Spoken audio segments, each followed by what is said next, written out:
আসসালামাইকুম। তো এই ছোট ভাইটা আমার এক আঙ্কেল পাঠাইছে। তো ওর এই ফোনটা হলো পিক্সেল 8 প্রো।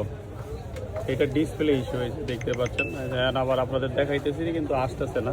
আবার এটা যখন মন মেজাজ ভালো হয় তখন আসতেছে। এই যে দেখেন, এটা শ্যাডো দেখা যাচ্ছে। এখন এটা ডিসপ্লেটা আসলে যে সমস্যা, এটা ডিসপ্লে চেঞ্জ ছাড়া কোনো উপায় নাই। এই যে ভাইয়াটার মন খুব খারাপ, নিজের ফোন নিজে কীভাবে সিজার দেখবে, ভাল লাগতেছে না। বছর খানিক হয়েছে ফোনটা নিচে। তো আসলে এগুলো আসলে আপনি কিছু করা লাগে না, অটোমেটিকলি হয়ে যাচ্ছে আর কি গুগলের এই ডিসপ্লেগুলা। তো আমরা এটাতে মার্কেট অরিজিনাল ডিসপ্লেটা ট্রাই করব। সেক্ষেত্রে আমরা এটাকে খুলতে হবে, যার জন্য এটা হিটে দিতে হবে।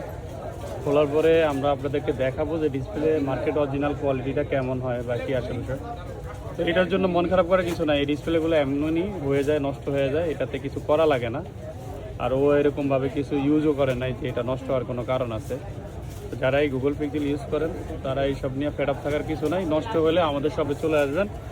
শপ অ্যাড্রেস মোতালে প্লাজা, লিফটের 2 ওয়েস্টার্ন টেলিকমকে। ধন্যবাদ।